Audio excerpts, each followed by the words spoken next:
Welcome back to another episode of the Opposition Podcast, number 6. And I think we're actually going to be doing this weekly, aren't we, Rukshan? That's what we're committing to. Yeah, well, I mean, we've already been doing it weekly. So, yeah, I guess so you've made me do it without my permission. But we will, I think, figure out a permanent time. That's what I was going to say. Yeah. They can let us know in the comments. We're doing it earlier this week because last week I got in trouble for getting home so late. So unless you guys really want it late, we try to go early that way. Yeah.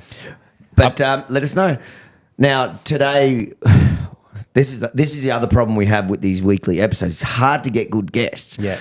This week, we're scraping the bottom of the barrel. The very bottom of the barrel. Very bottom of the barrel, going political. Do you want to introduce our guest? Yeah, look, I'm going to introduce our guest. But first up, I just want to let you all know who are watching home live that you can submit comments.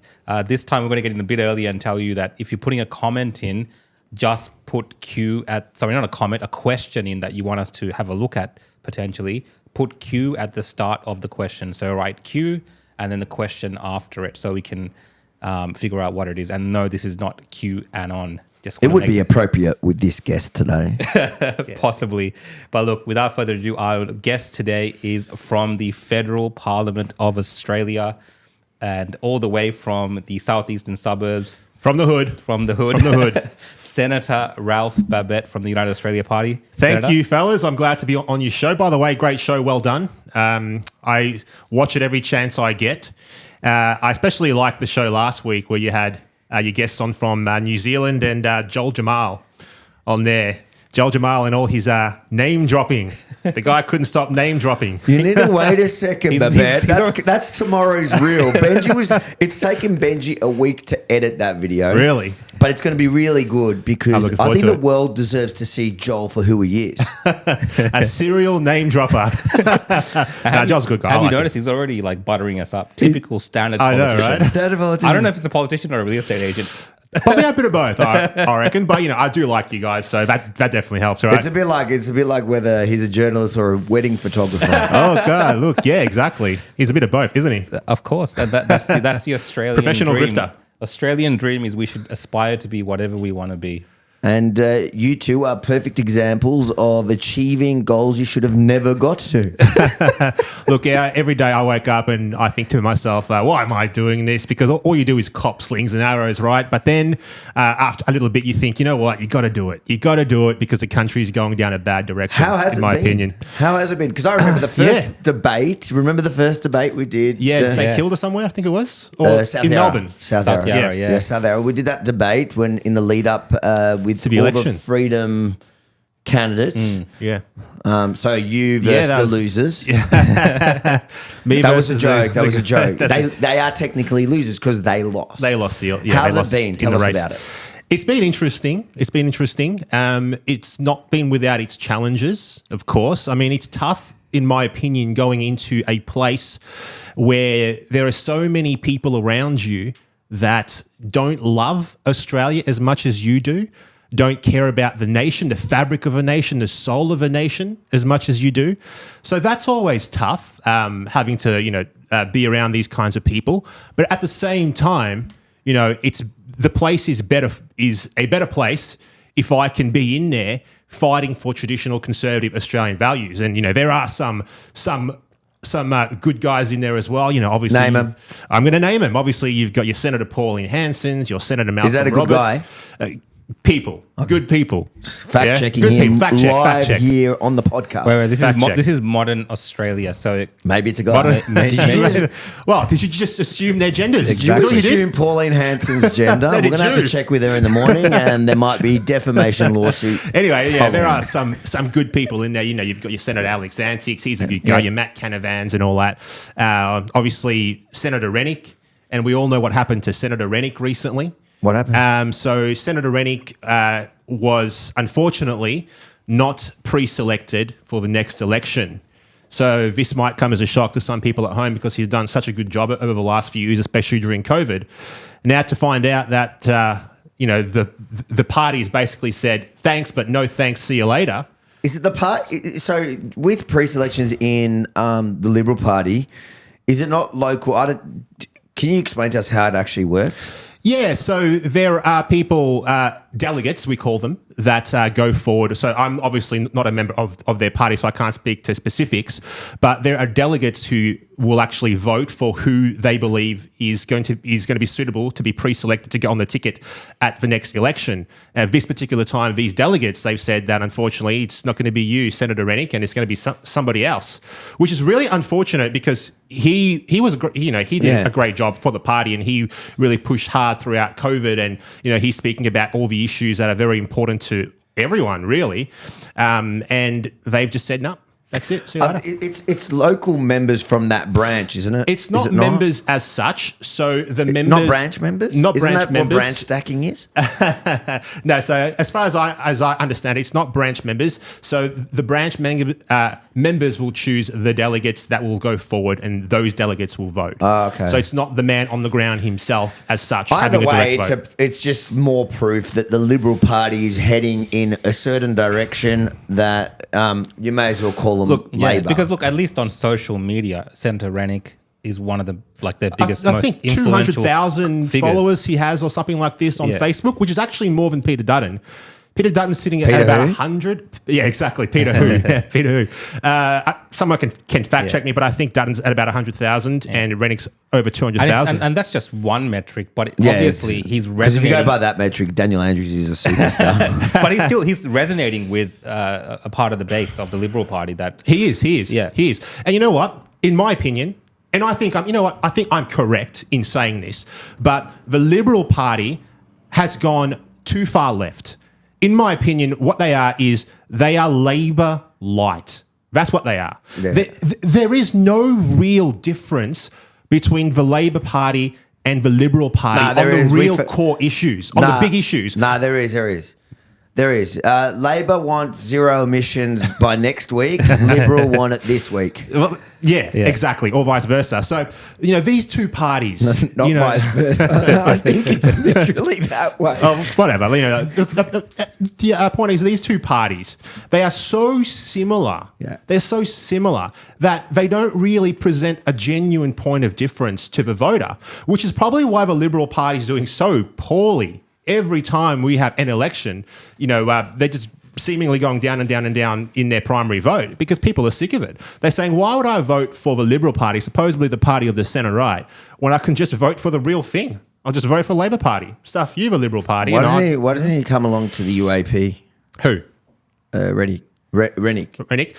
Look, he hasn't said anything about leaving his party. And, if that's something that he ever wanted to do, of course, I'd love to have him on board because we have a lot of things in common, obviously. Like our love for our country, like wanting the truth around COVID, right? Like wanting people that brought all this pain and suffering upon us to answer for what they've done over the last 2 and a bit years or whatever. How many years has he been in Parliament? His term will be up at the next election. So he's been there for about, I don't know. How long is that, Rukshan? 3 years? 3, 4 years? I don't know. I have no idea how long he's been. I have no idea, actually. I think it was 2019. He got 2019, I think. We need a brainstorm. Was that his first term? Definitely 2019, yeah. So it was his first term. So he's been there for one term so far. He's in his first term, I should say, so far. Yeah. So he's a good guy, but too good for the coalition, apparently. You don't have to be a good guy to be too good for them, though. The coalition will. You know what? They're doing so poorly that I wouldn't be surprised if they, cease to exist one of these days. I got a question for you. Just a good question that came up. How do we stop the empty chambers that senators speak to? A lot of the time I've seen you're speaking and other politicians are there. It looks like a lot of the Liberal and Labor Party members refuse to turn up. Are not in there, yeah. So, you know what? I'd love it if they were there all the time. But having said that, a lot of senators are obviously very busy when they're in Canberra. They have meetings in their office. They have different stakeholders coming in to speak to them. They have lobbyists coming in sometimes as well. They have constituents coming in. They're writing speeches themselves. They're studying legislation and things like that, which is generally why they're not there all the time. Is this you just telling us that you're just not there all the time either? Well, with me, my time is very, very divided, more so than everyone else, because you have to remember, I'm the only UAP senator, right? There's just me. But when you're talking the Liberal Party or the Labor Party, and the Greens even, the majority of the people in the parliament are from those three parties. So they aren't as under the pump as I am most of the time. So I'm sure there's quite a few of them, and I can't speak for them, but I'm sure that there's a few of them just sitting in their office with their feet on their desk. I'm sure of it. Someone's written here, chain the members to their seats. Because as members of the public, we kind of expect them to be working. I think that's why sometimes people get this feeling, right? When they see these empty chambers, it's like, where are these guys? I don't want to defend them too much, but most of them are probably working. Don't defend them. No, what we're going to do is, so Rebel News will pay for a hidden camera, and we're going to get Babet to walk around. Why don't you come there one day? We'll come. I'll get you in. But then, you know someone in there. Come in. But when we come in, they're going to know it's being filmed. Well, there are certain parts of the building where you can film and certain parts where you can't film. I reckon those parts that you can't film might be worth going to jail for. Are those the parts where they had the Chinese security cameras filming anyway? Isn't that right? Wasn't the Parliament? How ridiculous is that, right? We've got cameras in our buildings from the CCP that could potentially be hacked into. In all fairness, what's the difference between that and the Labor Party and, by extension, the Liberal Party? As far as I can tell, not much at all. At all. So there you go. But anyway, that's how that goes. Well, today I thought we would, unlike the other episodes, cover off some news stories which are happening right now and kind of share our thoughts with it, to get some thoughts from Senator Babet and share some of me and Avi's commentary on these topics as well. So I'll just switch to the screen. And we'll have a look at the first issue. This one is the one that's been you've been discussing, Senator Babet, and this is around this book. We can't go into too much detail. Yes, we can. We've got to be careful with how we talk about this book, because even though this book is being sold by Big W, by Target, Dimmicks, yep, Amazon, potentially in libraries and all I this love kind of how stuff. we keep plugging everywhere you can buy it. You know what else you can buy? Strikes in effect. You can buy A Rebel from the Start. Oh my God. Have you read it? I haven't had a chance to. I've been so busy, but I will read it. Walk By the way, around guys, with it. This is my personal copy. Yeah. This is my personal copy, which I bought myself. Avi didn't give this to me for free. He's a Jew after all. Can I say that? That's going to be cut for tomorrow. That's cut. So you're obviously voting no because you're a racist. But look, this is another book we should ban anyway. I'm going to start a petition to ban Avi's book.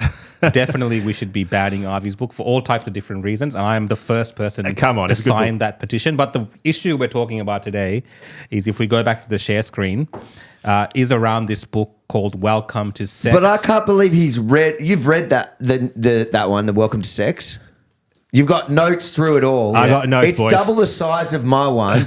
It's got half the pictures that you can't difference. show on here. And you've read all of that. How long have you had that, and how long have you had that? I got this yesterday, and he's read it. I read it so that the people at home wouldn't have addiction? to. I absolutely do not. How did you read that so fast? Oh, look, it's you know why? Because it's got big text, a lot of animations and things like that. Because it's for children. So it was very easy to read quickly. How much did you pay for it? $16, I think this one was, from Big W. How much did you pay for the other book you bought? I can't remember. You know what? Like double that. If this was $300, I'd still pay for it. It'd be more worth. I'll get your book, mate. I love this guy. I actually bought it in so that Avi could sign the book, and he has signed it. So what does it say? What is the signatures? To my favourite senator. Can you see it? My favourite senator. To my favourite senator. That's right. It's official. Start every book with a good lie. That's right. So back to this book, this other book that's this controversial book that's called Welcome to Sex. And obviously it's been pulled now from Big W, from being physically sold on the shelves. And there's a petition to get it pulled from other stores as well. And this is causing a bit of a stir in the community, because some people are saying, well, this is book banning, almost like burning books. Other people are saying, of course, kids shouldn't be being shown this type of material. this raises a lot of questions in our community. And personally, I have my views on this, which I've been sharing online. And I think a lot of people have been talking about this online. But just to give a background for people that haven't read this book, which I assume is most people, but they've heard about this at least. What's I guess, why is this book so controversial? Well, I'll tell you why it's controversial, my friend. It's controversial because in the book, when you open up the book and you go to one of the first pages, it says in there, it's for 11-year-olds. That's what it says. It's for 11 to 14-year-olds. That they're happy for 8-year-olds to read it. The author of the book, Yumi Steins, who goes by the name Yumi Child on Twitter. I know. And I think Instagram as well, Yumi Child. I mean, that's a come bit on. sus. It's something, all right.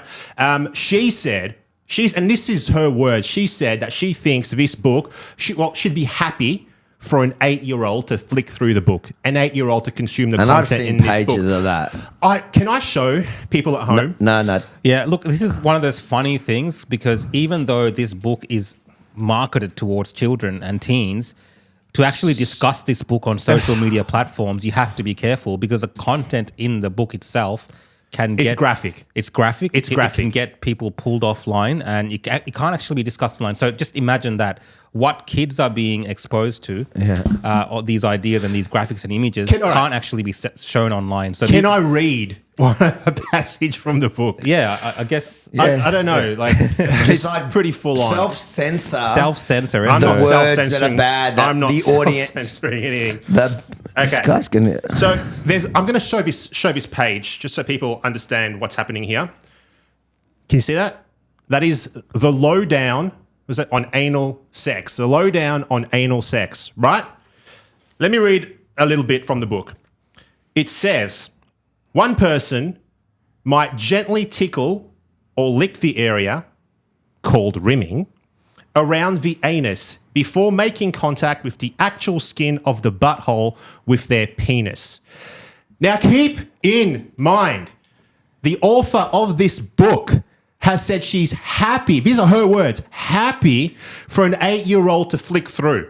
And what kind of an 8-year-old needs to learn about rimming and plenty more, scissoring, hand jobs, blow jobs? That's what's in this book. It's not, people at home might be thinking, oh, it's a book about, biology and things like this, like we all learnt when we were in school. But no, it's not anything like that at all. It's an instruction manual, in my personal opinion, an instruction manual on how to perform sex acts. Not appropriate for a child, for an 8-year-old. Let alone an 11-year-old, which is what the book recommends, 11 to 14. So are you calling for this book to be banned? I'm not calling for the book to be banned. What I'm calling for is for the book to be wrapped in black plastic and sold like any other dirty mag would. That's what I'd probably call for. Or to potentially put it behind the counter, right? Sell it, I don't know, in an adult store, something like that. But don't put it on a shelf where there are kids walking around. And most importantly, stop normalizing this kind of garbage. Stop normalizing the sexualization of children. This is a real issue behind this book. I'm not calling for it to be banned at all. And some people are saying, oh, Senator Babet wants it banned. I don't want it banned. I want it restricted. I want it restricted to being, to like any other dirty mag would be restricted. Is there legislation around dirty mags? I just assume... Look, obviously I haven't looked into the legislation around dirty mags because this just came onto my desk yesterday. I assume that there's rules around what you can sell to minors. Yeah, and I just feel like that needs to be investigated. Look, have you gone to the AFP? It's something that I'm looking at, and I'll have more to say in the next few days. I don't want to say anything just yet. But what we really need to talk about is, how inappropriate it is, and how that's as a clear society, to any normal, sensible person, that's inappropriate, right? So inappropriate. That's clear to anyone. But the question is, surely there's legislation around. Look, it's a tricky area because, like, I've been talking about this obviously online, and what I'm finding is there is a need for sex education for teenagers. Rukshan, stop there. No, there's a need for sex education, but this book or these type of books don't just do sex education in a scientific sense where kids can learn about how the process works or anything like this. Or biology. And things like this. I remember doing that in, grade 5, grade 6 and early stages of high school. We had these type of lessons. But those lessons weren't centered around instructional photo books around how to engage in It's teaching little boys and little girls and at school at an age where there's private toilets. Yeah, it's not just about sex education. It's about sexual pleasure. I think that's where the line is being crossed. Yeah, a massive line. There's also a section in there that talks about sexting, right? So sending dirty pictures. So kids to send dirty photos to their significant other, I guess, if you want to call it that. And I'll just read it out to you. Talking to your mic, I think we're losing you a little bit. All right. So I'll actually read what it says. It says, if we were talking to our own kids, this is in regards to sending dirty pictures, we tell them to always crop their heads out of any photos, right? How about this? How about kids don't send dirty photos? How about that instead? Yeah, I mean that's actually been called out by a cyber expert saying that this book is technically encouraging kids to send nudes with their heads chopped off. I just can't see how that book is not doing some people what are groomers saying would to do. me that governments should not at all be involved in what in children's lives like this or anything like this. And sorry? No. Some of the comments are saying that it's a parents' decisions, and I definitely agree with that. Just like porno magazines. It's a parents' decision to a limit where these things affect the community. I think the whole community as a whole has a place to actually discuss these issues. But it's about the placement. The point is that a book like that, just like a dirty magazine, should not be in the public library in the kids section. Yeah. It should be in the filth section. It should not be. It should not be in. It shouldn't be in a bookshop under the kids. Education. It should be in the 7-Eleven behind the counter where your cousin sells it to them with a dirty smile. Look, I'm playing the devil's advocate and I'm saying that if we go down a line of banning books, we're not banning or controlling. We're not banning the book. That's not what we're calling for. Who sets the standard of what book is appropriate or not? Do you think that they should be able to sell pornos to kids? No, they shouldn't be able to sell pornos. Okay, so what's the difference? Even this book shouldn't be allowed to be sold to kids. You're saying that? I'm saying that. Okay, but I'm saying the way that we argue with this particular issue is nuanced and it's important the way that we do it, because it can't just be this flat out ban this thing. I just think if you have a rule for porno, if we all accept that porno is inappropriate for little kids, for kids of 8 to 11, then I just think that this is exactly the same. In fact, I think this is almost worse because kids know porno is adult stuff. You look at it and you think that's not for kids, but then you've got a little picture book describing rimming and anal sex, teaching you how to do it for kids in a kid-appropriate way. I think that's more... I think it's disturbing, and I don't think the book is appropriate, definitely. Rukshan, you're coming across as a bit of a groomer right now. Defending this guy. You know what? I read the book. I learned so many things. I'm just taking the devil's advocate type position on this, just to argue the other side of this case, what people are saying from what I'm seeing online. I did invite because Limbrick had a go at. Can we bring that up? I'll pull that up. Yeah, pull it up because I didn't. And I think I did invite him to come on. He has something on tonight. I thought it'll be great to have the other side. So this is what Victorian MP David Limbrick said about a video that Senator Ralph Babet shared, where he discussed the contents of this book and gave very similar opinions to what he's sharing with us here tonight. David Limbrick wrote, "Beware the book burners and their censorious hangers-on who think that their opinions on books should decide what is and what isn't available for parents. They are spitting in the face of parental rights. Parents decide what is appropriate for their children, not the government, not activists, and certainly not Senator Babet." Respond. My response is that as a society, we have a responsibility to each other. We have a responsibility to the next generation, right? And I am drawing the damn line at teaching 8-year-olds, which is by the author's own words. She says she'd be happy for them to read it. At 8-year-olds being taught about anal sex, rimming, scissoring, hand jobs, blow jobs, all that kind of stuff. I'm drawing the line. There has to be a line in the sand that we can all together as people, as citizens of this nation, say, all right, this is our line. This is too much. Now, he's saying in there that I'm calling for it to be banned. I'm not. I'm not calling for it to be banned. I'm calling for it to be restricted. Has to be restricted. But what kind of a parent sits there and says, "Oh yeah, that's interesting. I'm going to go and read this to my 8-year-old or my 11-year-old or my 12-year-old." Half the people that say they bought it don't even have kids. Any good parent would not buy that for their kids. They just wouldn't even think about it. I mean, the book's sold out. People are rushing out to buy the book. Yeah, but it's all activists. As activist protest. It's an activist protest. So would they read it to their children, do you think? Some of them will. In no cases, they're the same one. It's why all of a sudden have you noticed that all these gender neutral kids that you're seeing in school all have really far left wing parents, activist parents. Yeah, so activist parents. They're the ones that are giving it to their kids. And gosh, I pray for those poor kids that are going to get caught up acting out some of this stuff that they've learned from their parents' book, messed up, and going to end up in all sorts of strife. Messed up. Any parent that shows their kid this book at 8 years old, send the cops around, send child services around. That parent's got some problems. That parent's got some issues, in my opinion, and I think I'm right. And I'm not going to back down. Investigated. Why don't you go to the AFP? Why don't you? I will have more to say. I will have more to say in the coming days. And I don't know. I really wish I checked if there is legislation around pornography sales to kids, but I'm pretty sure there is because I remember there's warnings on it back in the days when Rukshan used to make me go buy copies for him. I remember there was 18 plus. Yeah. Yeah, well, we have classifications for movies, for TV shows, all this kind of stuff. Yeah, so there must be classification for... At the end of the day, right? At the end of the day, the age of consent is 16 years of age. 16 years of age. To be teaching kids, from the age of 8... about all the things in this book, at the very least, it's morally bankrupt.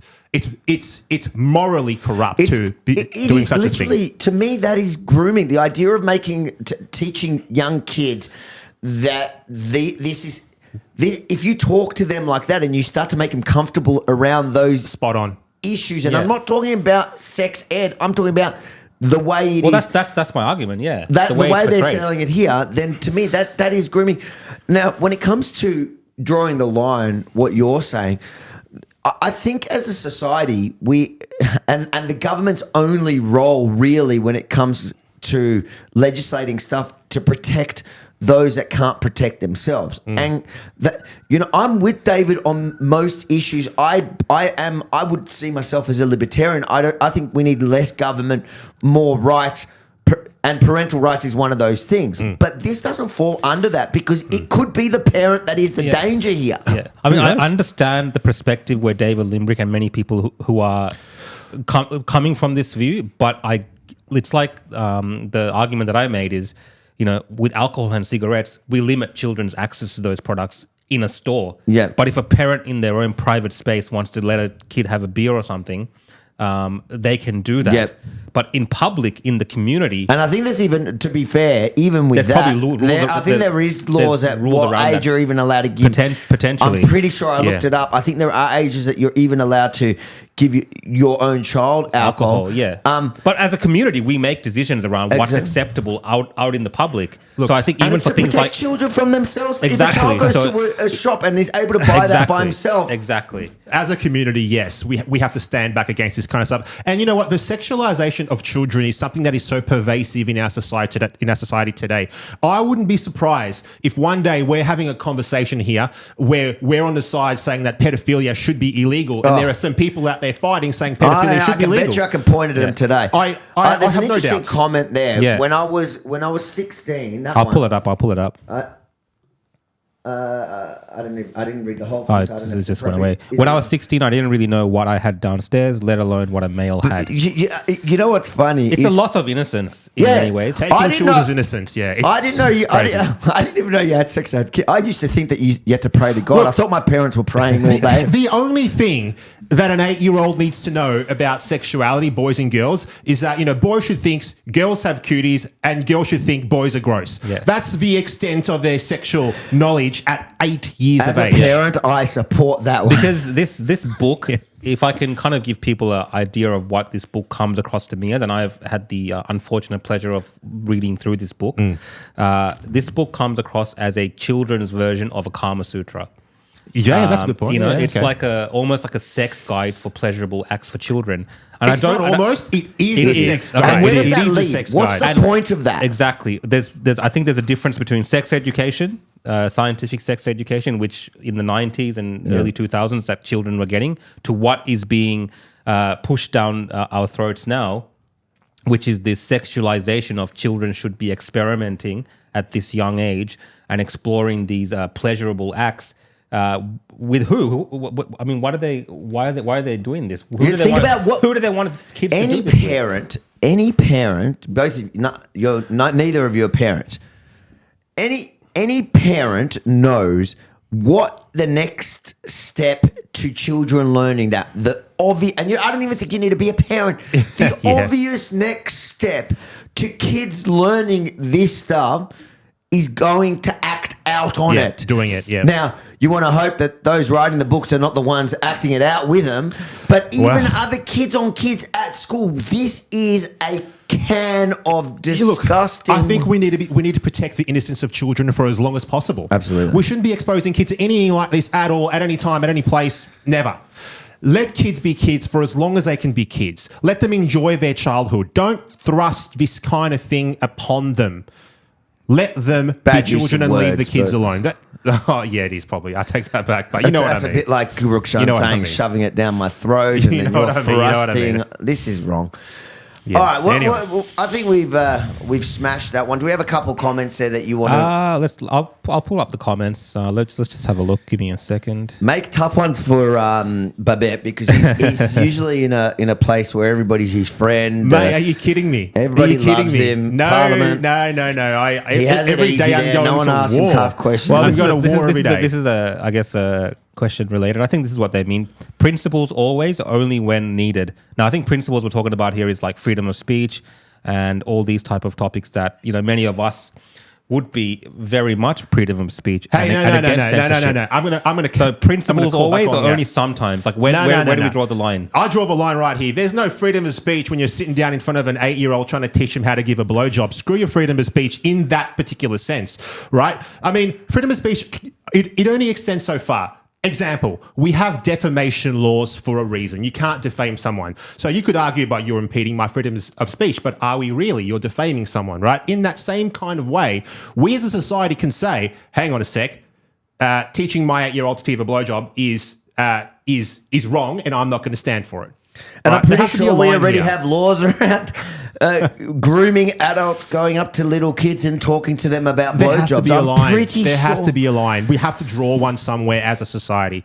If you think freedom of speech means that adults should be allowed to do that, then you're accepting the idea that adults can come to schools and start talking to kids about reading this kind of stuff.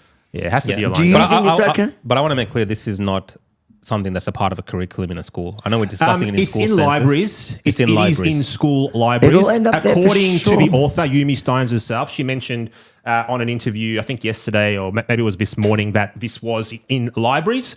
So in school libraries. There you go. There's no doubt. The woke brigade, the entire woke system. I mean, they want this in the library. They want this in schools now. They want Yeah. it. They want it. And then what are they going to do when the obvious next step happens? Those same schools, I think schools that end up putting that in the library, the principals, the teachers, the librarians, those responsible for doing that should be held to account for every sex act that happens after that from kids that have read that book. They should be criminally held.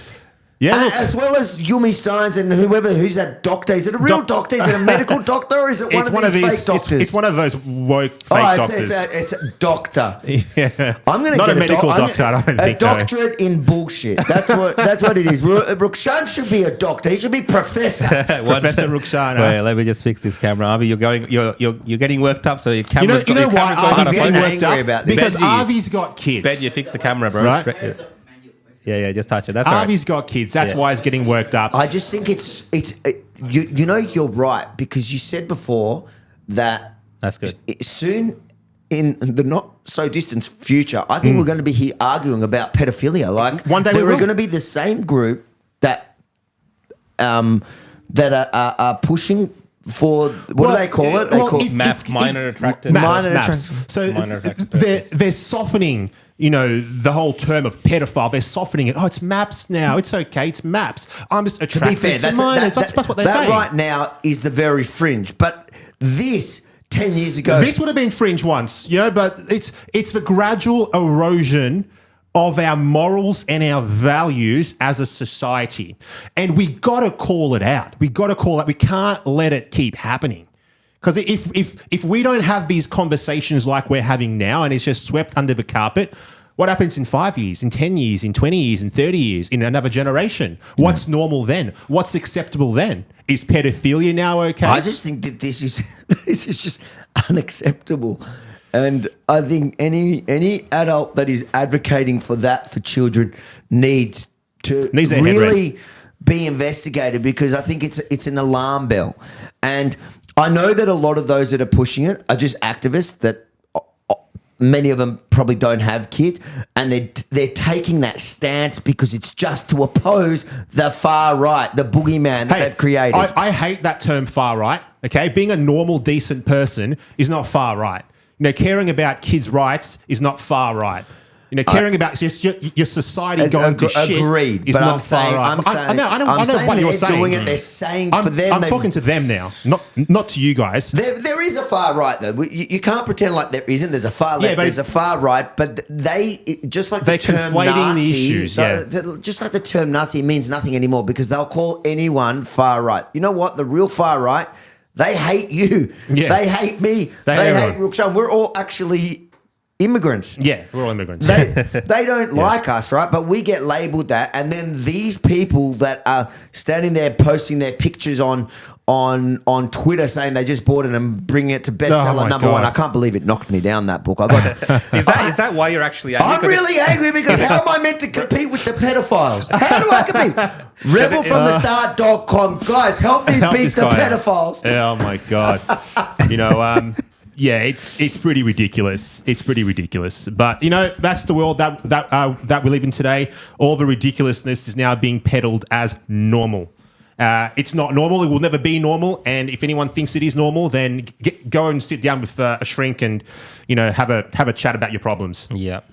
I hope your news coming up is that you've gone to the AFP and you found some legislation that this potentially breaches, in the fact that it's on sale, targeting kids, that it's in kids' libraries, kids' bookshelves. I do not want to see this book banned, but I want it, like you said before, has to be restricted. I want it wrapped in black plastic. In the black plastic, like an old school porno mag. 7-Elevens with all the other filth. Yeah. Yeah. And on that note, if you guys wanted to see what Senator Babet said, if you go over to his Facebook or Facebook, Twitter, YouTube, it's everywhere. He's got that video and it goes for about 8 to 10 minutes, and he talks all about the book and gives the reasons, many of what and I show the pictures as well. Yeah, he shows some of the pictures as well. Do you know what I like about Babet in this environment rather than that video? He's so much more relaxed. Even though he's dressed in a suit. He's getting angry as well. He gets angry, gets riled up. It's hard not to get angry over this kind of stuff, isn't it? But it's you hard. know what? I love you so much more unscripted. I wish that more people got to see Babet like this. Because do you not agree? The real Babet. The real Babet. I think Babet, because he knows what he's talking about, he knows what he cares about, he knows the issues, and he's quite articulate. Yeah. All right, he was a real estate agent. Yeah. So not everyone's perfect. That was a good job. Yeah. You know what actually gets to, well, that's actually pretty stupid when people say, oh, you only came to the Senate for a grift. That is the dumbest thing in the world. Being in the Senate is one of the hardest jobs and is definitely not something that someone chooses to do for a grift. I'd be much happier running my real estate business. I'm doing what I do because I give a damn about the future of our country, about the soul of our nation. That's why I'm doing what I do, not because I'm going to get paid $200,000 a year to do it, which is what it is. Getting? It's about that. Yeah, that's 4 times what I get. Well, you need to work harder, Avi. I'm not grifting hard enough. Sell some more books. I might actually become a senator for the grift. Mate, join the UAP. People come are saying, on over. Calm down, Avi. You're yelling into the mic too much. Sorry. You got to just calm it down a bit. Turn my mic down. I'm getting angry today. But we might keep moving on. So that was the first story that we wanted to discuss. Yeah. I got a bit excited there. bit heated there. I'll switch over to the next story that we're covering. Of course, this is a Victorian story, but this story's gone international. So all the world was talking about this at one point, and of course, in Victoria, we keep discussing this story because it relates to our premier dictator, Daniel Andrews, Comrade Dan.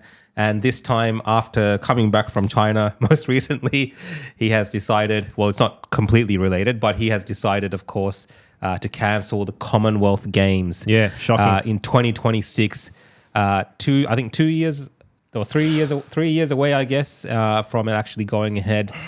All of a sudden pulled the pin on the organizers, the committees, everyone, and we're left with this massive potential. I think it's about $1 billion. They're saying it could cost us for actually walking away from the contract itself. But what is happening in the state of Victoria and politics in general in our state, where we're having these issues over and over, budget blowouts, pulling out of major events, we're becoming this international embarrassment, if not an Australian-wide embarrassment. What do you say, Senator, about Daniel Andrews? I say Daniel Andrews is a gold medal failure. That's what he is. He's a gold medal failure. If economic mismanagement was a sport, though, if it was a sport, you know what? He'd probably come in first to that one. He'd come in first.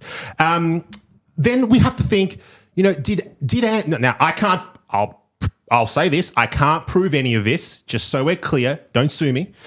Did Daniel Andrews only say that we were going to have the games ahead of an election to help his chances? Is that what he did? Well, he was spruiking in the regions. Right? Spruiking the regions. Yeah. Why? Because maybe Labor was Region weak votes. in the regions. Yeah. Region votes, right? Is that what he did? I can't prove any of this, and I'm just spitballing here. This is just what I hope he personally sues you. think. I If he hope does, I'll Dan see him in sues court. you. But, in my opinion... He has $1 billion. He's down $1 billion. You know what? We should have an IBAC investigation. But, like always, he'll just weasel his way out of that one as well. Nothing happens with these Nothing investigations ever in happens Victoria. to him. He keeps getting called up for investigation after investigation after investigation. What comes of it? Nothing. Just, nothing to see here, guys. Off you go. Yeah, so they say that he did it prior to the election for the regional votes, and now he's pulling the plug because it was supposed to be in 2026. 2026, yeah. And they had budgeted around $2.5 billion. but it was how many? It was months before the election, I think. It's in April. So April that's- 2022. That's when they announced it. Yeah. No.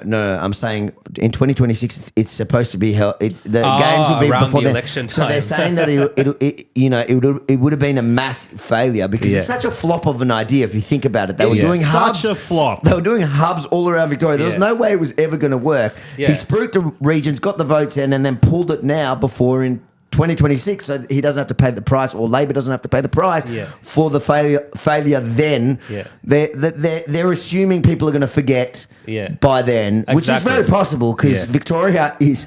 Look, one thing that we can all agree on is that Labor government projects, they're always going to go over budget, aren't they? Well, how does it become? Every damn time. 2.5 billion they had factored in for this, let's say. 2.6, I think. 2.6 billion, right? Yeah. And the previous games in the Gold Coast and Birmingham or whatever were like 1.5 billion, something like this. 2.5 billion. Let's say it goes over $1 billion and becomes 3.5 billion. No one can really figure out how it became 7 billion. No idea. Because that's almost the cost of some of these Olympic Games which have been held. Yeah. So it's an astronomical cost. And they did have a report that was done prior to the Commonwealth Games actually being given to Victoria, that the government itself had done a feasibility report which had shown them that actually doing one in the regions and doing like something like this would not be feasible until the 2030s. So they had already this knowledge, but they went ahead with this, and now they've canned it, destroying the dreams and hopes of athletes in our state, athletes in our country, and of course emerging athletes in the Commonwealth nations around the world. Now, many people bagged the Commonwealth Games because Obviously, it's not the Olympic Games, but for many athletes in those Commonwealth countries, like Sri Lanka, I Sri Lanka, was like wondering why you were Sri so Lanka. passionate. we are proud to be a part of the Commonwealth, and Because you'll never get an Olympic gold medal. our athletes struggle at the Olympic Games, but at the Commonwealth Games, some of these athletes actually have a shot and have a chance, and they've been doing it for a long time, and they look forward to it. And I know people For transparency, do you have any cousins in it? No, I don't have any cousins, but I know Peter Fitzsimmons or someone like this. There's some people saying, well, these are a relic of the monarchy anyway. We should get rid of them. Who cares? Daniel Andrews did the right thing by getting rid of these games. You touched on something very important there. So you've got these Daniel Andrews sycophants that are coming out to defend the man. So they are literally defending incompetence. That's what they're doing. Defending incompetence. He's an embarrassment. And then he comes out and he claims the moral high ground. Claims the moral high ground. It depends, I will give him how this, you though. define incompetence. He's pretty competent at failing. He's very competent at failing. But I will give him this. Daniel Andrews, Premier Andrews, is a master wordsmith. He's a master gaslighter. He's very good at avoiding responsibility and making the average person that's not paying attention feel like they're the ones who's crazy, right? So he completely balls it up completely, the Commonwealth Games, and then comes out, oh, but I did it because hospitals, because of schools, because of whatever else he said, right? The point is, it doesn't matter. The key issue is that he balls it up. He's got to take responsibility at some point for his crap and just say, I stuffed up and it's my fault. But he is getting some pushback now. If you switch to the screens, Benji, there was an article in Crikey just before today. Crikey. And they written, Daniel Andrews leads a rotten government and a rotten party. He should resign now. Now, this is from Crikey. Who wrote that? Whose opinion was that? That guy's about to get was fired. from Bernard Keane. And they've also, I've seen another one in The Guardian. You remember the last one that they did that was slightly normal and they took it down. They might take this one down. Yeah, that's Who going knows? down. I hope you archived it. And even The Guardian had an article saying Daniel Andrews $7 billion Commonwealth Games price tag doesn't add up, expert says. ABC's been on it. So the traditional lefty media are having a go at him as well. Look, the bit of that shine is worn because off. it's, you know what's funny? It's so obvious. That video, what was that video where this time when he pulled it, he claimed, he suddenly claimed, that the Com Games came and basically begged us. Came and begged him, yeah. They begged us and we were doing them a favour and now we just realised we can't afford it. But before the election, they made this whole song and dance. And I don't understand. He lies about the most obvious stuff that there are. Didn't they send a delegation? On TV. Didn't they send a delegation over to Europe to talk about the games and Apparently to bring it here? It's not Europe Visit anymore. Victoria, Brexit. It's the UK. The UK. Yeah. So, it's a bit ridiculous, and we can't let this man keep getting away with this. Like, for goodness sakes. You know what? Where's the opposition? Where's John Pesutto? I don't know. Yeah, I don't think I haven't seen him on anything. John Pesutto, do your job, get out there. John Pesutto's very busy with his own issues. He's defaming busy, women. He's busy going after women, trying to protect their rights. That's what he's busy doing. I reckon John Pesutto probably has a copy of that book. Look, who knows? Who knows? But the point is, are you scared of John Pesutto? I'm so afraid of that guy, that wet noodle. So the problem with John Pesutto, or the problem with the Liberal Party really in Victoria, all across the country, is that there's no opposition. No. Daniel Andrews can railroad Victorians every single time because no one stands up to him. It's like they don't have the balls to do it or something. They're just unable, incapable, and it is ridiculous. Pesutto should have jumped down this issue like an absolutely ravaged Andrew. The thing is, Pesutto, I've heard him on the radio all day and they've got their talking points, but nobody believes him. Bro, it's very staged. It's very stage managed. It's not. The guy hasn't got a personality. It's not organic. It's very stage managed. Exactly. Like you the hear people, their statements. Conservatives on Twitter, just commentators, are making more of a case to why this stuff is ridiculous. Exactly. And these Liberal Party people in our state, the opposition, can't even make that type of compelling case when the evidence or the story itself. The Guardian is making a more compelling case than John Pesutto. Can you imagine if Scott Morrison had cancelled the Commonwealth Games or something? Can you imagine? There would be press conferences. They would be in front of the MCG. It would be a bloodbath. With athletes around them. People would be crying. I mean, they would stage manage it to such an extent that people will get fired up. But I think in our state, the opposition itself is scared to actually be a true opposition. They're happy with just kind of playing the line. Yeah, right? it's crazy. It's crazy. Yeah. It's absolutely crazy. And you know what? If they keep doing this, then they're going to cease to exist one day. The party's going to vanish into obscurity. And maybe that's what needs to happen. Maybe the future is yellow. Maybe the future is UAP. You know what? It probably is. So there you go. Vote one UAP next election. Right. I vote Greens every time. Get out of here. Get out of here. Get out of this room. See, the thing about UAP is a whole bunch of people like me, right? People who are passionate, people who are dedicated, people who give a damn. I thought you were going to say real estate agents. No. And people who will never apologize for wanting to protect their country, their families, right? Traditional Australian values. That's who we are. You will never catch me saying sorry for something that I say on a podcast or something like this, because I believe in what I say. Right? We're going to test that theory. Well, we need to get him to say something. He's going you have to get him drunk first. Point taken. The point is, you have to draw a line in the sand. You have to stand for something. This whole focus group politics rubbish that these major parties engage in is a recipe for disaster, and it's going to send our country down a bad path. That's what it's going to do. So we've got to put an end to that kind of garbage, and get behind people like me and make a difference in the country, because a lot of people on social media, they'll say, this is bad, that is bad. But I'll say to those people, you know what, take responsibility, right? Do something about the things that you're unhappy with. I took responsibility. I'm sitting here today because of that responsibility that I took, 2.5 years ago. You got to do the same thing, everyone at home right now. Find things that you can do to improve the situation of your fellow countrymen. But you got to do it. It's not up to me, it's up to you. Sorry, guys. No, it's like a party rally. It's all happening. Did he convince you? I'm just filling in the form at the moment. UAP, you're becoming a UAP member? No, definitely. And look, just as this Commonwealth How many Sri Lankans do you guys have as members? Hopefully we'll get some more after this show. Do you not track I them? have no idea how many we have, no, because, unlike some of these other parties, we don't play race politics. You're all green and gold to me, all of you. Do you want to hear something funny? I was booking flights yesterday, 2 days ago at a flight centre. Yeah. For our trip to New Zealand for the book tour. You coming to the book tour in Melbourne?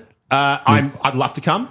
But are you inviting me? This is an other Yemini event. Oh, mate. This is not a UAP. Don't come wrapped in your I'm going to come wrapped in I yellow. want you to come as an Australian senator who has actually read the book. There it is. I will be reading this book, by the way. I haven't had a chance to yet. 27th of August. Yeah. Rebel from the Start. Rebelfromthestart.com. You can check the details there. No, but I was booking flights and I had a really bubbly, what do you call the people that sell tickets? Travel agent? Yeah, travel agent. I'm used to using the internet, but we had so many complications because we have our team going and then Ezra Levant, the Rebel commander is... Oh, is this the one that He's you're coming doing in Israel? What? No, I was organising for the book tour. We're doing it. We're launching in New Zealand, and then we're coming back here because New Zealand's obviously the censorship capital. So we're doing it there, coming here. So I did it at Flight Centre, and it was a Sri Lankan. That's the whole point of my story. It wasn't just to plug the book again. Your tickets probably haven't been booked properly, if that's the case. Yeah, she was so bubbly. I would double and check Sri Lankans doing it. I tried to name drop you. I did a Joel Jamal. Really?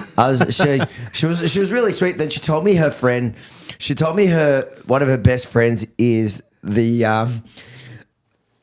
She's the not the deputy mayor. Is that what you call it? Deputy mayor of Glenara, because she knew I was Jewish. Okay. And she goes, my best friend loves you guys. And she's another Sri Lankan. Oh, there you go. So what I'm trying to say is it looks like they've infiltrated the left. Have they gotten into UAP? Look, I have no idea, but you know what?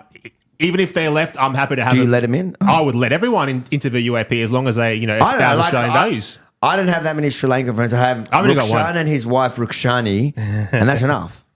That's a capping story right there. I think if everyone knows one or two Sri Lankans, that's enough.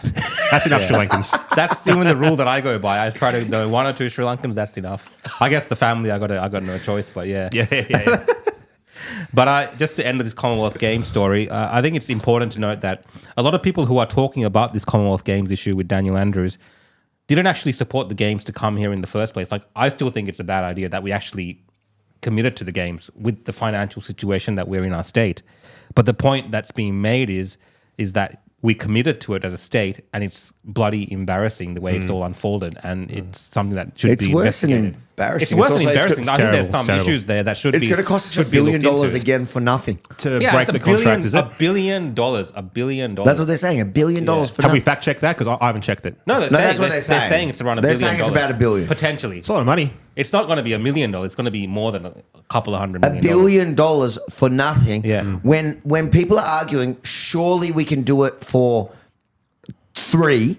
So is it worth spending $1 billion and getting nothing back and copying the embarrassment and all of that, or spending the 3 and making whatever money back we get from the actual event? Making the best of it, yeah.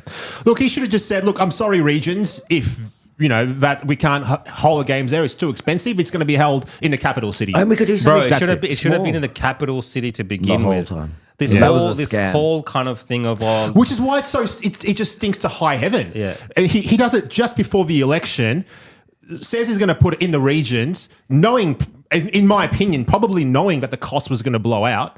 I mean, come on. Like, what more do you need? Why do we have? We have all these. Like, look at Melbourne, the venues that we have. The Rod Laver Arena, Everything's good to the go. MCG, Everything's good to go. Olympic Park. So many venues that we already have pre-built, all within close range of each other. To build up these facilities in the regions, of course, it's going to cost astronomical amounts. I mean, it's a worthwhile project if you want to commit to it, but it's going to cost a lot of money, and they should have known that from the get-go. Like, I can't, in my line of work, say that this is going to cost me $1,000 and then turn around and come back later and say, oh, actually, it's going to cost $10,000. Most people in their line of works would get called out on it in their You'd employment. lose You'd probably your be gig. sacked. Yeah. In any other Sacked, corporate job, you would be sacked if you told your boss or whatever, I got this deal for $1 million, and you turn around to him and say, actually, it's costing us 10 million now. Yeah. I mean, this is the state government of Victoria. These are people, Jacinta Allen, I think, which is the deputy premier. These are people who should be switched on to what's happening with these communities and organizations. And for them to now turn around and say that it's going to be 7 billion. You know what the problem is, right? It's ridiculous. The problem with these government ministers and people that are in parliament and stuff like that is that, especially on the Labor side of politics, is so many of them are just career politicians or career bureaucrats and things like that. There aren't enough small business owners and people who have created wealth and things like that in these important positions. I mean, Daniel Andrews himself, he's been in the Labor Party machine since 1996. The guy's never had a real job, really. He hasn't had one. He's just been sucking off the government teat since then.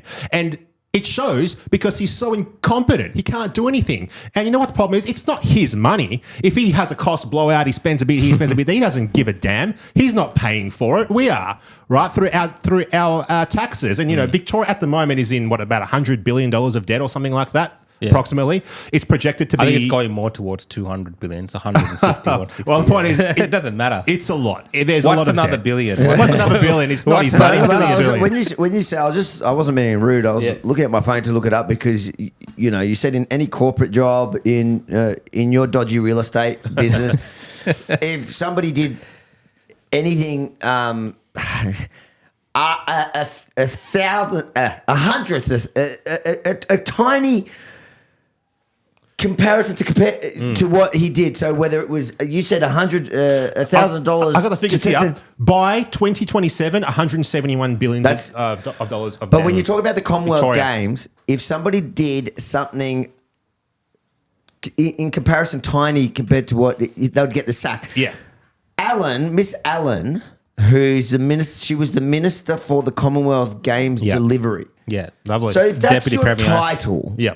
Minister of Commonwealth Games delivery, surely if you don't deliver, you get the sack. Yeah. Oh, you'd hope so, right? Because what the hell has been delivered? And it's going to cost Victorians $1 billion, and jack all has been delivered to us. It is complete nonsense. The only thing that's been delivered is incompetence and debt. Yeah, That's what's been definitely. delivered. Thank you, Mr. Andrews. Yeah. Anyway, to the next All story, this guys. whinging and Victoria will still bloody vote him in again because there's no opposition. No opposition. That's None. right. That's the thing. This is not the first time they've done something outrageous. This is not. No. We went down through 3 years of lockdown and he got back Yeah. in.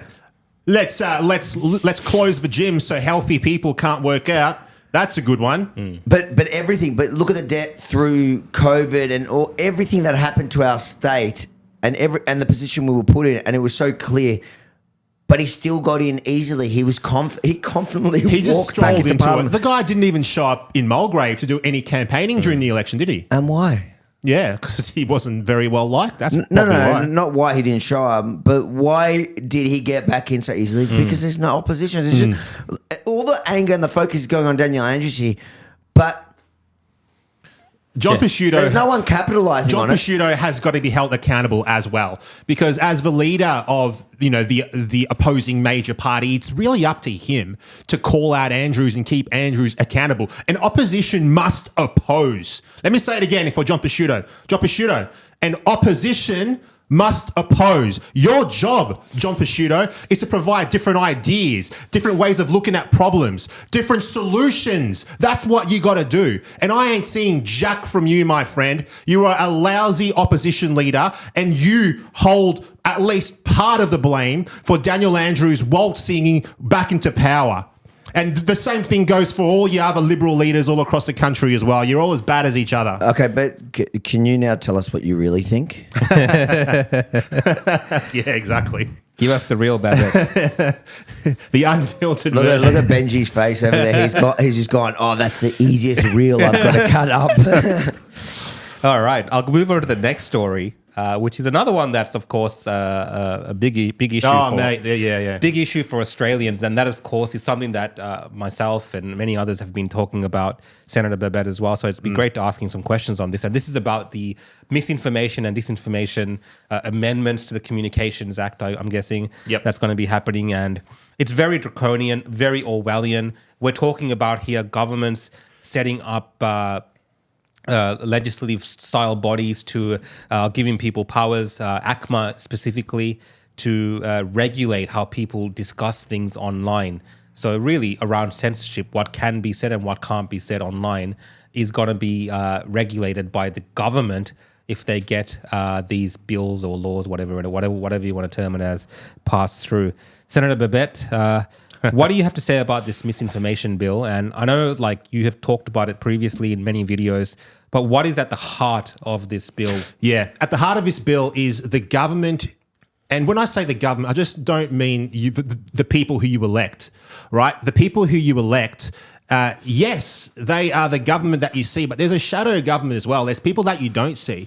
There's people behind the scenes. There's career bureaucrats that get a position of power, and the election comes and the election goes. Those people are still in power. They wield a lot of influence around Canberra and around the halls of power of your state parliaments.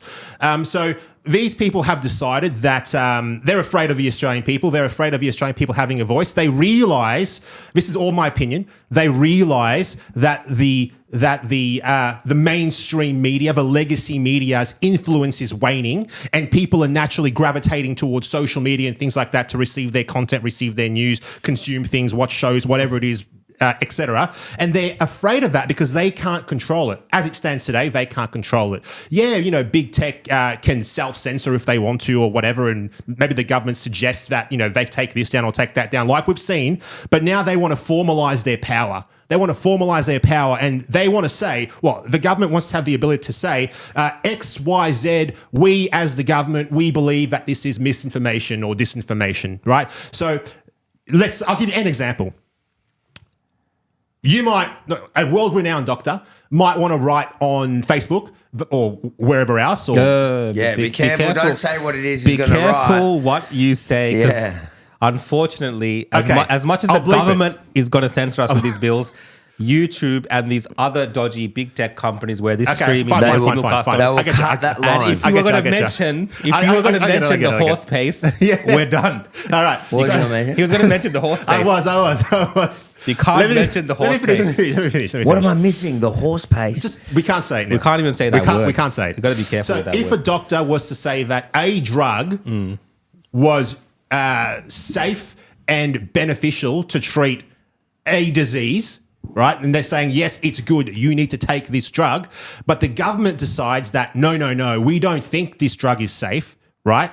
And then the doctor goes ahead and puts it up. The government can then step in and say, hey, big tech platform, We tell you to take down what this doctor has said because we have decided it's misinformation. Screw what the doctor thinks. We decide because we're the government. So they just, to put it really simply, is they want to take away your right to free speech. That's what they want to do.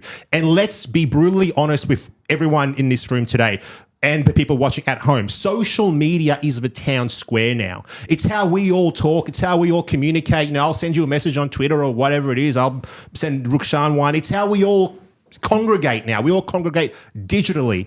And to give the government the power to censor what we say to each other is absolute madness. And then you'll get these nut job lefties, these left-wing extremist activists, people who will come out and say, good, I'm glad you're getting censored. I'm glad, I'm happy. Mate, what do you think happens when the government flips over and there's a right-leaning government in power in the future? What do you think they're going to do to you when the time comes? That's the danger with all these kind of things. And, you know, I'm talking about on, you know, YouTube, we can't say this particular thing. And that's the private company regulating our speech. And as bad as that is, it's a private company. When the government then starts getting involved in that, our elected officials start getting involved in that, that's the whole nother level. And we saw during COVID, we've seen evidence of the government actually working with private companies. Correct. And doing this. But when the government then creates a body where they themselves now have the power over these private companies, that's a different story, isn't it? So much worse. Because when you impose fines and you hold these over these companies as a threat almost to shut down particular points of view, what's to stop a government from saying during an election, as a hypothetical, saying, well, these people... the Voice is coming up, Rukshan. Well, the referendum. That's what I was getting to. Something like The Voice. Now, Anthony Albanese, the Indigenous Affairs Minister... Bernie. Yeah, Linda Bernie. Yep. They've been going on about misinformation, disinformation, that it's all like Trumpian in style, that people are debating us. Like, you know, they're so offended that people are giving them opposing views that they're calling opposing views misinformation, disinformation. Yeah, crazy. What's to stop a government, even with The Voice or anything else like this, from saying that actually let's remove these opposing views because this misinformation. Like, who decides what misinformation is? A faceless bureaucrat will decide our fate. So they're not even elected officials. You said elected officials. Yeah, These exactly. are A faceless bureaucrat. that will hold that power, and it is mental to think that that's going to happen, and we're heading in that direction. And you're right. If you don't stand against it now, expect it to. It's going to get worse. It's going to get so much worse. And these bureaucrats, they're not elected. They're not accountable. You don't know their names. You don't know where their building is, where their office is, where they sit. They make a decision and bang, that's it. You're cancelled. Or you're restricted, or what you said comes down off the internet, however this bill will look. But you're not restricted as a politician. Politicians I'm pointing my finger at you. But you would be. He would be on social media. That's still go after him. The government. The government will be exempt. exempt. The government's exempt. Yeah, that's but right. Opposition and the government is exempt, so they're going to exempt themselves from having to comply, basically. Because and the government and universities and things like this. But the government, the universities, these are institutions are the people exempt. that spread misinformation over the past couple of years. And if you dissent, if you challenge the system, they're going to silence you. This is just a way for them to. We don't know formalize exactly it. what the bill is going to look like. It might chop and change as it goes through the parliament, but in whatever way you cut it, in however it looks, censoring people is not the right way to do it. They'll say misinformation, disinformation, fine. The best way to counter mis or disinformation is the truth. The truth will set you free. The cold light of day. That's what's going to casting light into the shadows. That's how we defeat misinformation or disinformation. And it's not up to the freaking government to tell me what I can and can't bloody well say. It's not up to the bureaucrats in Canberra. I can say whatever the hell I damn want, but you don't have to listen to me, right? It's your right to say, I don't like it. I am not going to listen to what Ralph is saying. I'm going to unfollow or tune out. That's fine. But you can't stop me speaking, because when you go down this path, when you stop speaking, when you stop people's ability to speak, you no longer have a democracy. That's what's going to happen, right? You got to think 5, 10, 15, 20, 30 years into the future. What I don't know why happens you're to talking our about future? so far. Next week. What happens to our if they future? stop your speech, this is not. You can't stop this speech. This is not about them fighting misinformation, disinformation. They are the biggest gaslighters. It's just like the fact checkers. They're not looking for misinformation or disinformation. They're just trying to reach their quotas and get paid the money. There's big bucks in fact checking. About the MIT I thing. I can't really talk about it, so just keep me out of this. The point, right, okay. this current Okay, legal thing. But the point is, it's in whether it's the fact checkers or it's the government. It's not about really protecting us from misinformation. And I agree with everything you said, but when you look at this issue, you got to understand what their real reasons, their focus, what are they trying to achieve here, their goals, to realize what is actually going on. Because that's what they do. They're just like Daniel Andrews in Victoria. They gaslight everybody. They present it as in, what we're just trying to do is protect the public from themselves. A bit like COVID enforcement. And it's a complete lie. And the proof is in the pudding. The fact that they will exempt themselves. A bit like COVID, man. Yeah, government's exempt. And local councils as well. I mean, we know all the wacky stuff that local councils do. And I'll tell you right now, as well. you and I, we're going to have to go see a Sri Lankan friend in Caulfield Council, and we're going to have to join a council just to have this freaking You know what? podcast That's happening. a good point. I mean, people should actually go to their local councils and hold them accountable. Join a council. I mean, it's not that hard to join a council, right? Join a council. I'm saying it's a legislation. If it passes and council is exempt, you're going to see me and Rukshan becoming council of some dodgy council up in the regions, just so we can have our podcast. Look, more people should be very angry about this, more concerned about this, actually really looking into this, because what happens with something like this is, you might think that this issue is only this particular bill and free speech and stuff. But once you eliminate the protections around people's ability to speak freely and discuss issues without being censored by the government, that touches all areas of our lives. Now, today we've been talking about this issue with this book. We've been talking about issues with government overspending or their false commitments and all this kind of stuff. All of those areas, doesn't matter what you are personally concerned about, all of those areas can now be touched by the government because they can now control your speech online.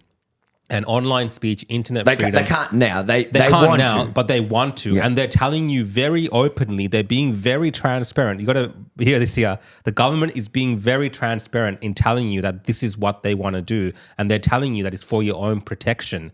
And there's literally, again, with this particular bill, if they don't shut it down because not enough people are concerned about it, once it hits the parliament, besides a few amendments here and there that senators like Senator Babet might push through, it is going to pass because Labor, Liberal Party, these, this uni party type group that we have in our country. Can I expand on that? Yeah, go for it. Yeah. So you mentioned the Liberal Party there. I will tell everyone at home that the idea for this bill was actually from the Liberal Party under a guy called Paul Fletcher. I think it was last year. So the Liberal Party, this is what I said before about both these parties being the same, about really core important issues. Liberal Party floated the idea for this bill. This is their baby. And now the Labor Party is just finishing it off, right? And in the parliament right now, the Labor Party obviously has the numbers with the support of the Greens, and they'll just need to get 2 more crossbenchers and they'll ram it through. They don't even need all of the Greens or the 2 crossbenchers. They can just go to the Liberal Party and say, hey, anybody want to cross the floor and support this one? And I'm certain that at least some of them will cross the floor. So if we don't kill this bill before it even comes up for debate and stuff like this bill is going to pass. It's going to pass. And you're not going to feel the effects of this bill straight away. It's going to take time. But the day will come when you will be removed, your views will be removed because the government deems you to be misinformation or disinformation. Right? Now, what the government's really worried about is they're worried that the establishment will lose control over information that people consume. Yeah, over the narrative of the day, whatever it is at that time that they want to push. They don't want to lose that control. That's the issue here. And they are losing it because they don't control. Yeah, definitely. Like, I would say one of the biggest reasons for this bill is what's happened over the last decade, especially I think it's accelerated over the last 5 years. Independent media and just online people who are having a presence online, you can call them influencers, whatever you want, they are being much more effective than the mainstream media. the public has completely switched off and disengaged from the mainstream media because most people have caught on to the utter bullshit that the mainstream media is pushing. And everyone, I think, was exposed to that during the time of COVID and the pandemic.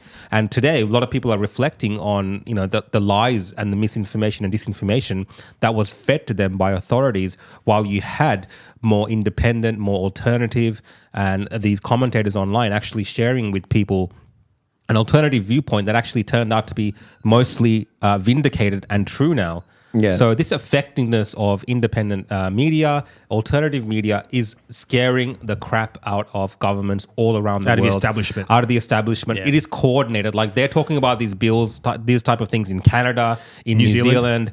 The only country where there's a slither of hope that this kind of thing doesn't get pushed through is America, because they have a Bill of Rights and they have the Declaration of Independence, Constitution. It's so mad that we don't have something that else. have these protections. But in our countries, in Australia, as free as we believe we are very well managed by our governments through these legislations. Nobody and is bills. more enslaved than those who falsely believe that they are free. That's right. That's right. I don't know. I read that somewhere. I don't know where, but it's so true. And so true. And we are at a crossroads right now in terms of this battle and ensuring that into the next generation, into our children's generation, that they can still enjoy these same kind of protections that we have to actually openly speak, criticize our governments, give an alternative viewpoint when, the globalists push their next pandemic or 15-minute whatever else they're going to do. Whatever, it doesn't matter. Yeah. That we need to be able to use our voices. 15-minute cities are not right. They're not true. They're not and true. use these platforms. You're going to get us kicked off for one silly comment. No, I'm not saying it's a legitimate thing. I'm just saying 15-minute cities. 15-minute cities are coming, boys. It's coming. It's coming. Can't say that. All right. They don't exist. But Benji, if you can actually switch to the share screen.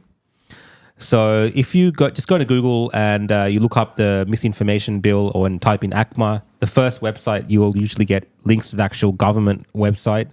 And some people are asking in the comments what they can do. So you can go into that website and put in your own submission.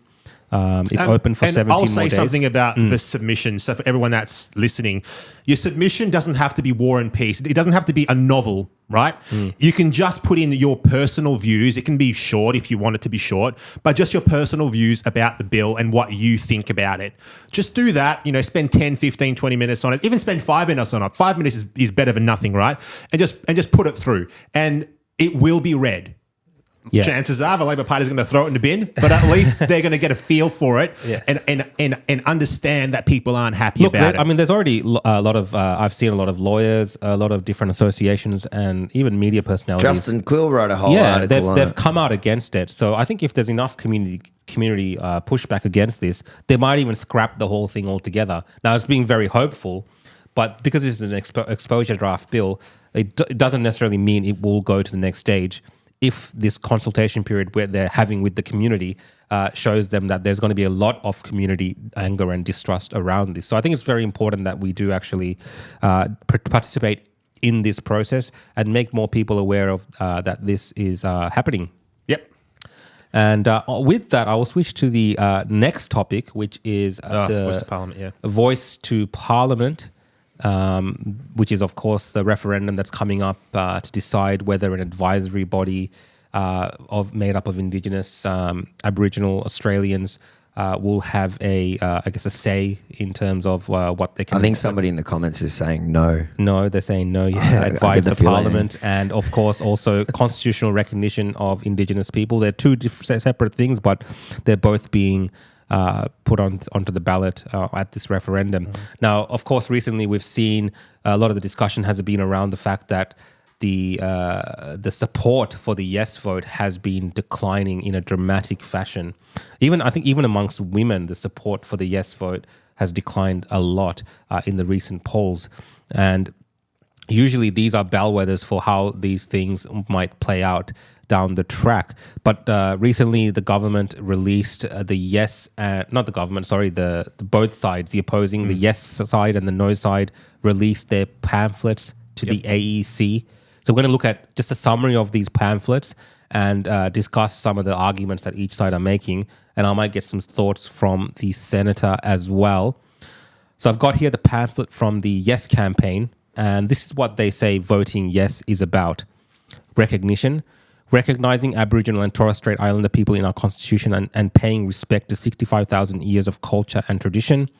Listening to advice from Aboriginal and Torres Strait Islander people about matters that affect their lives so government make better decisions, better results, making practical progress in Indigenous health, education, employment and housing so people have a better life. Now, that's just a summary of what the yes side is saying. The no side, the summary is that it is risky. We all want to help Indigenous Australians in disadvantaged communities. However, this voice is not the answer and presents a real risk to our system of government. The voice specifically covers all areas of executive government. This means no issue is beyond its reach. The High Court would ultimately determine its powers, not the Parliament. It risks legal challenges, delays, and dysfunctional government. It's unknown is one of the other reasons that they're putting up in their summary. So no details have been provided on how members of the voice would be chosen or how it would be operate. Australians are being asked to vote first before these details are worked out. It's divisive. Enshrining a voice in the Constitution for only one group of Australians means permanently dividing our country. And it's permanent. Putting a voice in the Constitution means it's permanent. We will be stuck with negative consequences. So that's, I guess, the summary of the no side, and we heard a bit about the yes side. Clearly, this is a very divisive topic in our community. In the Parliament, at the federal Parliament, the UAP and Senator Babet, what is your position for people watching at home? Yeah, so our position on the voice is we're a staunch, strong, overwhelming no. We do not support the voice. Look, at the very basic level, the voice is racist. That's what it is. It's racist. It divides us by race. I mean, Martin Luther King said, "Judge me by the content of character, not by the color of skin." That's what he said, right? And what we're saying now is, no, judge by color of skin. Forget character. It's all good. Judge by the color of skin. And the bad thing about the voice as well is, apart from dividing us by race, what we say to Aboriginal people is we say to them, you're permanently going to be a class of people which is disadvantaged. You're disadvantaged because you need a voice, you need all this help, whatever. Aboriginal people are no different to anyone else. No, they're no different to any other Australian, right? And we need to get away from treating them like they're different and say, you're just like everyone else. You're just normal.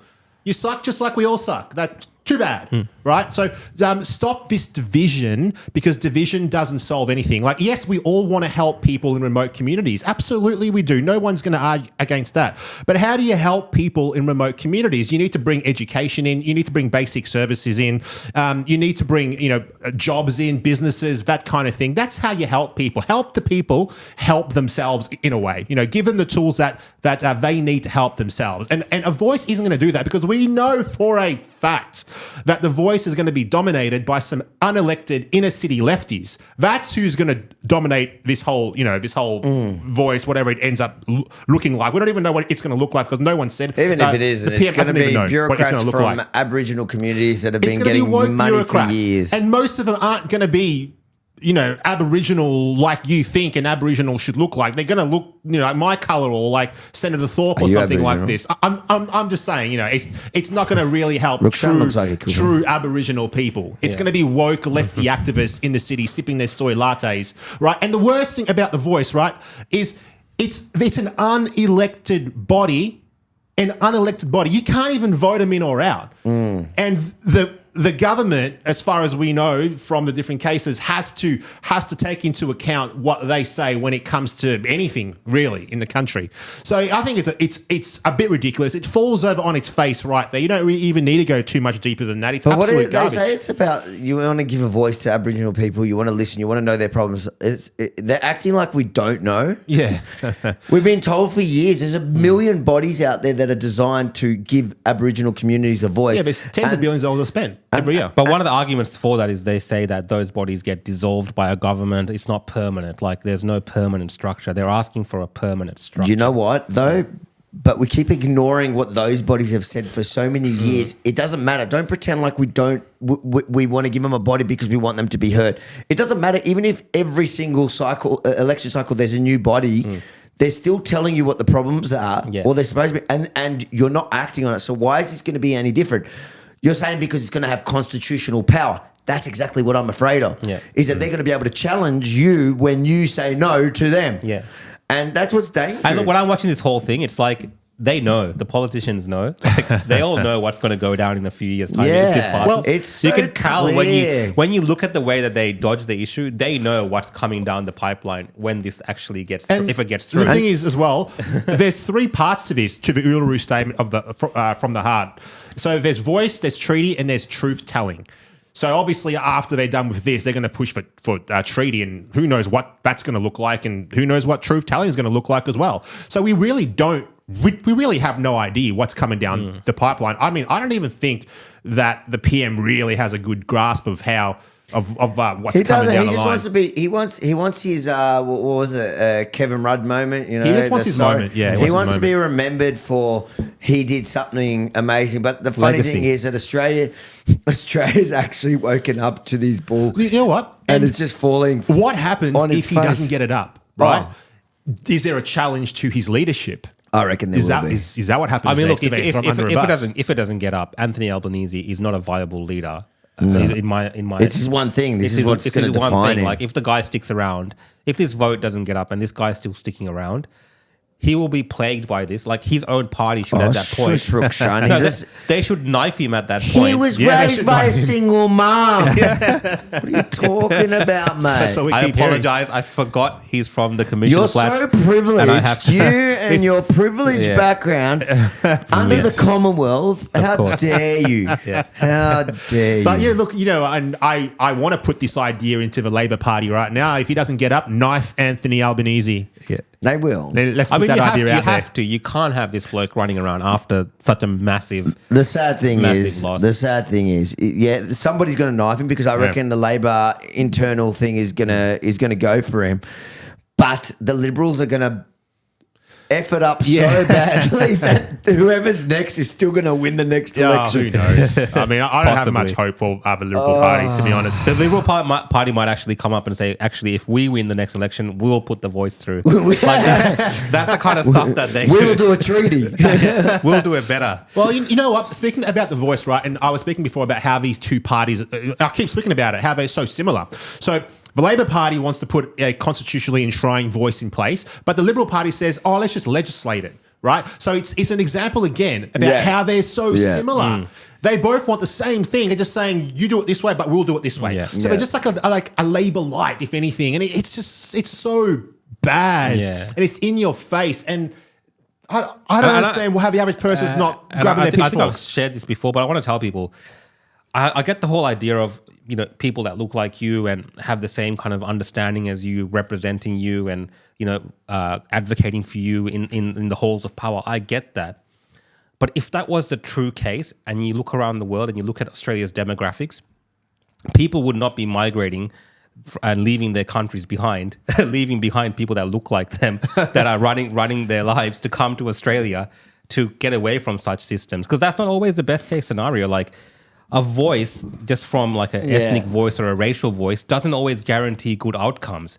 Like, your country can still be screwed over. Like, Sri Lanka gained independence from the British in the 1950s, I think 1958, around that time. And our country is just recently like, we're just like suffering in that country because the people that are running the country still don't run it in a good system or a good way. So it just doesn't necessarily matter that there's Sri Lankans running the country anymore. There's a lot of people in Sri Lanka who still argue today that if the British stayed behind, we would still be like the Singaporeans, maybe, a more advanced country.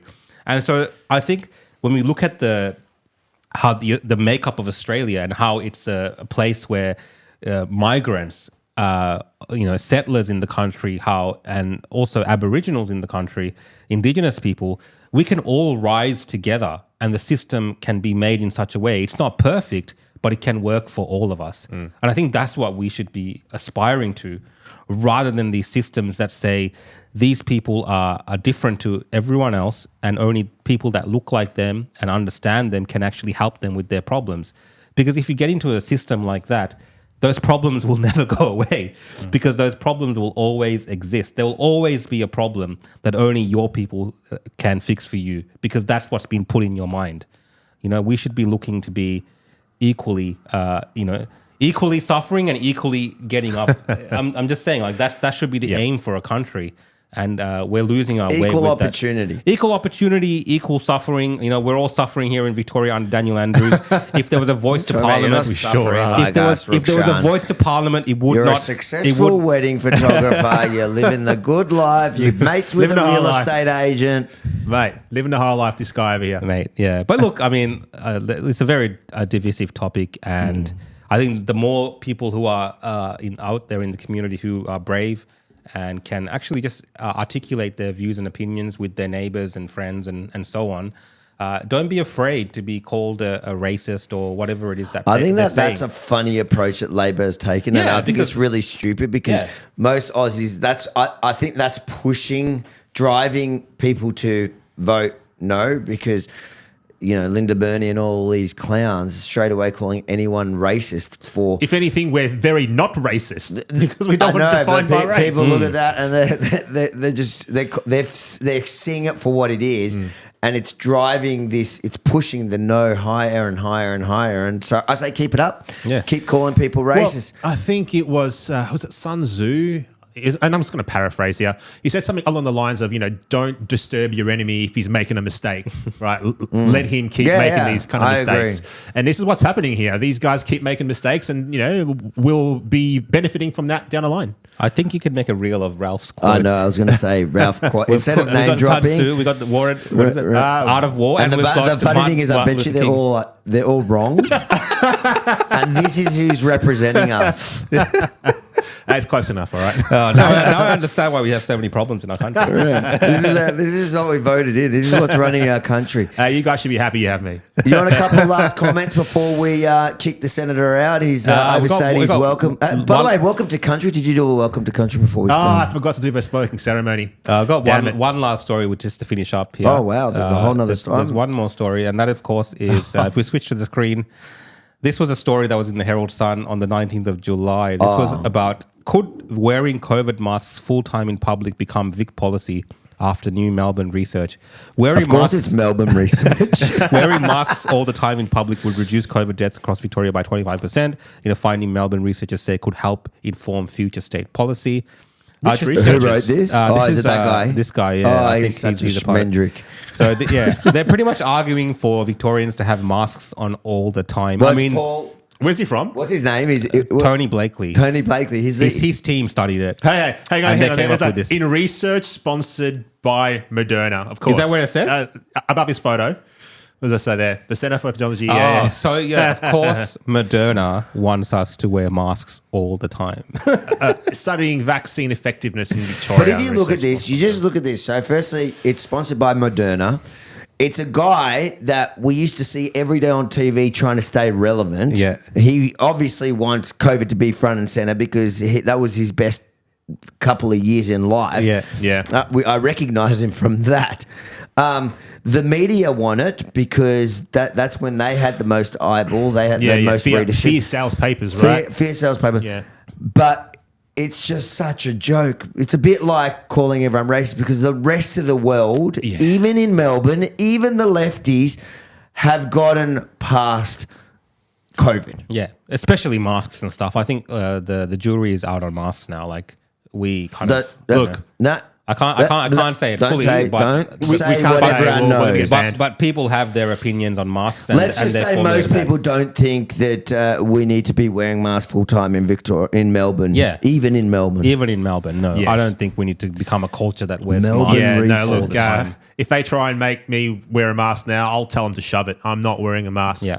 Anywhere. Even if one of your colleagues in the Parliament, Monique Ryan, tells you to wear a mask, especially Senator, if she tells me, put your masks back on, she said. Yeah. Put your masks back on. I don't know if you guys have, who are watching this podcast have seen her do that, but it's actually pretty funny. So she copped quite a bit of flack for that too, didn't she? Oh, especially because her photos, the photos at parties of her whatever she was, party weeks earlier for getting into Parliament, no one was wearing masks. Let me have a look for any questions. Are you telling me that Monique Ryan and half the politicians in there are the biggest hypocrites? Politicians are the biggest hypocrites, absolutely.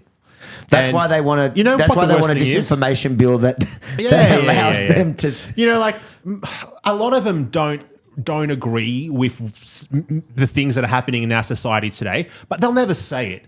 right? Because they care more about protecting the cushy job and getting pre-selected next time. Senator Jerry Rennick is a great example, right? Because he spoke too much. Look at him now. They should make you only allowed to get one term, so you've got no incentive. I really think there should be term limits. I really do. There should be term limits because if these guys get entrenched, they sit in there for 2 decades and they become part of the furniture, right? And then if you've got one term, if you're only allowed to serve one term, you're going to just do whatever it takes, whatever you want, whatever you really believe, because it doesn't matter. You're not getting back in. You see everyone always turns good after they've got nothing to lose. Look at Tony Abbott was a perfect example. He's the kind of guy that's actually all right after he not prime minister anymore. I bet you. What's his name? What is his name? I don't know who you're talking about. Opposition leader. Pizzuto? No, not Victor. Dutton. I reckon Dutton, if he became Prime Minister now, he'd be horrible. But then when he got out, he'd be like a Tony Abbott. Because he's actually, I think he is a conservative. And on many issues, he personally believes... Look, I think he'd probably be leaning towards conservative for sure, but you've got to speak about so easily. You've got to be out there and you've got to lead with your chin, right? And you've got to talk about important issues and you've got to call out bullshit. So, as an example, Peter Dutton has refused to call out the net zero bullshit. Yeah, that's what I mean. If he gets in, he'll be the crappiest prime minister, and then he'll have the regrets after, like Tony Abbott. Yeah, and then he'll be going around. He'll be this super conservative going around doing speeches. And I like Tony Abbott, but he was a flop as a prime minister. He did not stand for anything he can you imagine if I was prime minister? Jeez, that'd be fun. Who? If I was prime minister? I mean, I can't from the Senate, but imagine I thought Craig Kelly was going to be prime minister. I went to those rallies. They introduced him as the future prime minister of Australia, and you know what? I feel like you sold me a dud. No, it wasn't. No, you wouldn't sell you a dud. It wasn't our time, but it will be our time. You know what? People like Craig Kelly have done. And I like Craig Kelly. I'm just having bands because look. We've opened up the national conversation now. We're starting to talk about Australia First policies. We're starting to talk about the family. We're starting to talk about, the influence of a WHO, the UN and all this kind of stuff. Globalist organisations, the WEF, coming into our country and, throwing their weight around. We're starting to talk about these things. We're starting to talk about the social credit system and the digital ID that's coming in. We're doing that now, the CBDC. We wouldn't have been able to talk about these things if Craig Kelly didn't step up and say, hey, we're going to do something about this, vote for UAP. And because of that, we have me now. And I'm in there every day fighting the good fight, defending conservative Australian values, putting Australia first. At least my voice is there. And come the next election, as the country turns to shit, as it gets worse and worse and worse and worse, the UAP vote's going to go up and up and up and up. And there will come a time where there will be a reckoning. There will be a reckoning. And I will have the last laughs. I absolutely will. Because, the people that are in Parliament today could not give a shit about you sitting at home right now. They do not care about you. They pretend they do. They say all the right things in the interviews and on podcasts and on the news. But I'll tell you right now, it's a giant F you to the people at home by the people that are in charge today. I'll tell you that right now. That's there you go. There you go. Yeah, that's a powerful. You know what? For scraping the bottom of the barrel, we did all right. No. Senator, thank you for having me on, guys. We really want to thank you for your time. Somebody said something about getting a pay rise. You got a pay rise? Is it a pay rise? I have no idea. No, you don't know. That's how much money doesn't mean anything to this guy. So if I got a pay rise, I would know because I'd be at the pub spending it right now. Thank you very much for your time. Thanks for being a good sport. Sorry we couldn't answer all the questions. We're just there's just so many coming through and with queues on them. We're a bit limited for time. No, not everyone's putting queues. I think we got to figure out a different system. A queue plus the semicolon maybe next time. But again, thank you everyone for participating, for watching this podcast. This is our 6th episode. 6 episodes. Yep. We've done 6 weeks in a row. Yep, can I do a quick sign out before we close up? Close the sale. Close the sale. All right, everyone out there watching, right? You all want change. You all want the country to be better. But you know what? It's not up to me, you lazy bums. It's up to you. Do something about all the problems in our country. Do something about it. Get off your ass. It's not enough to just vote. Join a party. It doesn't have to be the UAP. I mean, I prefer if it was, but it doesn't have to be. Join a party, get involved in the political process, take an interest in who governs you, take an interest in these people that make decisions that affect your life. Know their names, know where they grew up, know where they live, know where their office is, know what their policies are, know the things that they've said. Take an interest. Because if you don't take an interest, the people that run our nation today and run the world from behind the shadows, they're going to keep taking advantage of you. They're going to make sure that you end up poor, alone and broke, and they're going to take this country from you. So get active. Vote 1 UAP. Thank you. We're going to have to cut that last line. That is delete that whole part from our podcast. We'll cut it from Spotify, guys. We're going to have David Limbrick on here to make a counter sale. You can follow us. You can find the opposition. The opposition.show is the website. And catch up on all of them. You can catch up on all of them there. And I've also populated Spotify. So if you look at the opposition show or look up Yemini, Rukshan Fernando, you should be able to find us on Spotify. I was quite triggered about this. Yeah. It took you. Avi was on my case to get this onto Spotify. So we're starting with Spotify, but we're going to try to get it onto other platforms as well.